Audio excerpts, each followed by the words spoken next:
Salut la famille, j'espère que vous allez bien. Moi, ça va super et Dieu fait grâce. Là, voici aujourd'hui, je vous présente pour une petite vidéo d'organisation avant l'hiver. Comment est-ce qu'on s'organise? Comment est-ce que vous organisez vous autres? En fait, moi, j'ai ma petite technique que je vais vous présenter aujourd'hui et vous allez me dire la vôtre technique dans les commentaires. Donc, c'est un peu ça, sans plus tarder. Et là, je commençais déjà la présentation. J'ai toujours un bac de vêtements d'hiver, d'automne, d'été. Donc, chaque saison, j'organise une bac. Regardez les grandeurs, la moyenne, la petite. On classe ce qu'on a besoin, on garde. Ce qu'on n'a pas besoin, on les ramène dans les maisons de friperie. Des fois, j'envoyais en Afrique quand ça me permettait de mettre genre quelqu'un part avec un conteneur. Ça m'aidait, je pouvais le mettre là-dedans. Mais pour le moment, je le fais plus parce que je connais plus les gens qui font ce genre des affaires qui vont en Afrique pour aider même les membres de la famille ou bien des gens comme des enfants comme Olfilina. Donc, cela m'aidait pratiquement très bien. Donc là, on va passer à notre vidéo du jour. Donc, la manière dont je m'organise, mon bac là, les vêtements, les manteaux de l'année dernière, et les manteaux étaient tout petits. J'ai gardé des pantalons pour l'utiliser pour la période de l'automne.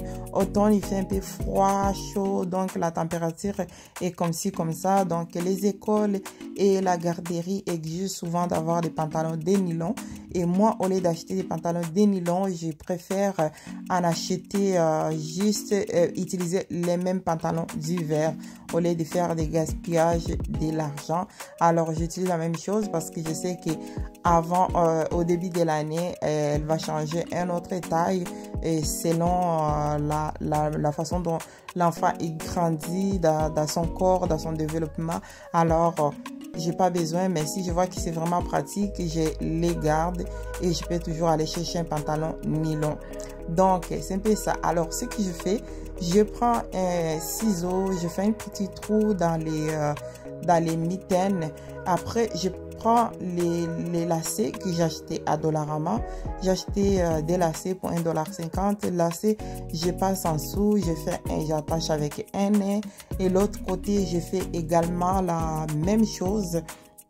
Et par la suite, quand je fais comme ça, pour les trois, je vous assure, ça passe toute l'année et ça se perd jamais. Et j'en ai 5 enfants, durant toutes mes 5 enfants, c'est la seule technique que j'utilise et c'est très pratique. C'est très pratique et vous ne me verrez pas aller acheter d'autres mitaines comme au milieu de l'année ou les cache-cou ou bien les chapeaux. Non, mais par contre, ces manteaux, ces pantalons, c'est juste les pantalons de l'école pour jouer comme dans la neige à l'extérieur. Mais quand c'est les manteaux pour l'hiver de l'église, je n'attache pas comme ça parce que vous savez, c'est juste un manteau normal, un chapeau bien classique pour aller à l'église. C'est ce que j'utilise, mais c'est pas les mêmes manteaux qu'ils utilisent pour aller à l'église. Donc, voici la technique. Là, je finis d'attacher, ça va des côtés. Donc c'est un peu long, comme ma petite elle est encore très petite, par dedans je vais encore réattacher, j'attache comme ça et par la suite je peux faire même 2 ou 3 nœuds et je laisse comme ça selon la grandeur de l'enfant. C'est ça, et après j'ai cousu comme ça tique aussi, tout bien attaché. Donc je vous assure, c'est très pratique ces techniques. Vous ne serez pas déçus si vous faites vraiment ça chez vous. Je ne sais pas si vous avez d'autres techniques. Bien sûr, il y a des mitaines qui ont déjà la corde que tu peux déjà utiliser. J'ai acheté ça au début avant que je puisse trouver la technique avec des lacets. J'ai trouvé que les lacets originaux étaient un peu très sensibles. Les enfants, ils les coupaient facilement. Donc, les lacets est très dur et fort et pratique. Moi, j'adore les lacets. Je ne sais pas pour vous, comment est-ce que vous les trouvez. Donc, je vous laisse suivre au rythme de la musique. On se retrouve après. Surtout, abonnez-vous massivement pour me soutenir. S'il vous plaît, j'en ai besoin de votre soutien.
Donc, c'est ça. Regardez comment est-ce que je suis en train de coudre.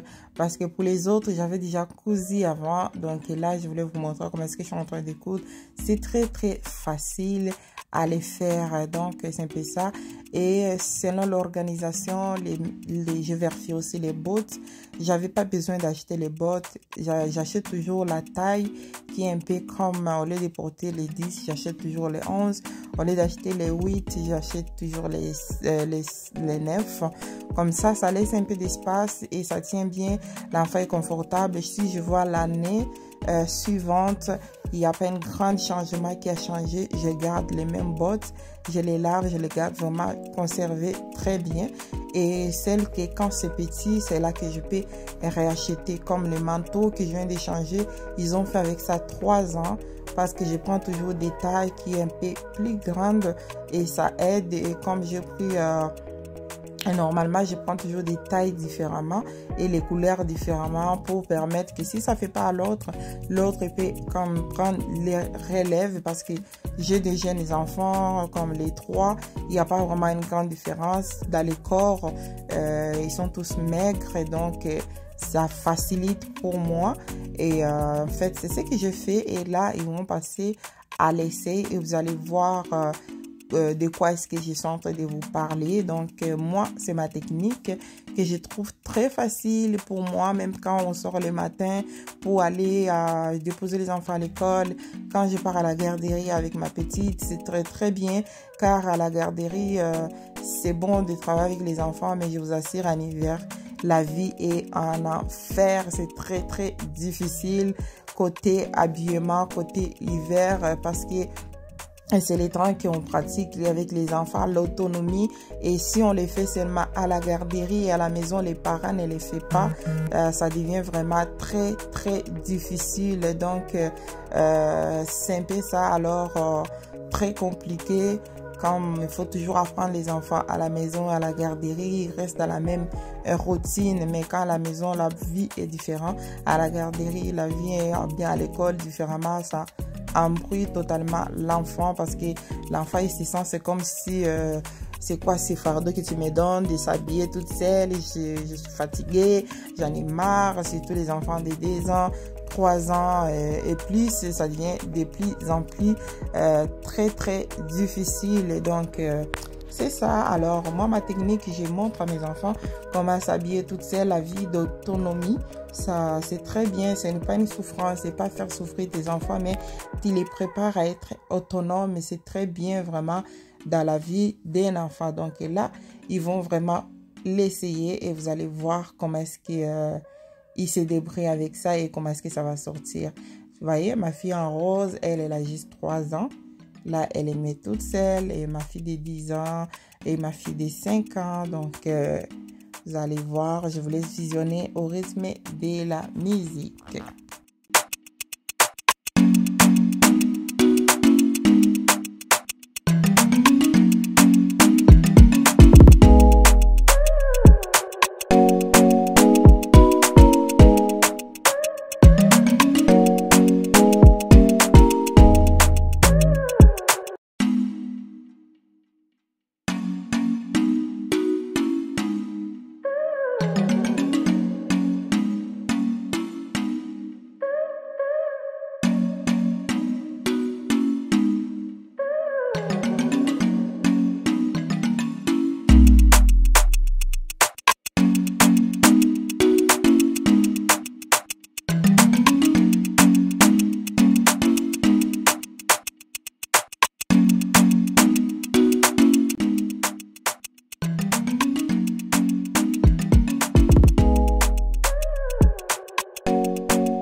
Bon, la famille, dans ma routine, on dit ce qui commence bien finit très bien par la bonté de l'Éternel. Alors, cette vidéo tient à sa fin. Laissez-moi dans les commentaires comment est-ce que vous avez trouvé cette vidéo et partagez-moi de vos techniques, peut-être les plus faciles que pour moi. Donc, on se retrouve dans la prochaine vidéo. Que Dieu vous bénisse abondamment et surtout, n'oubliez pas de vous abonner, de liker, de commenter ainsi que de partager. God bless you. Bye bye.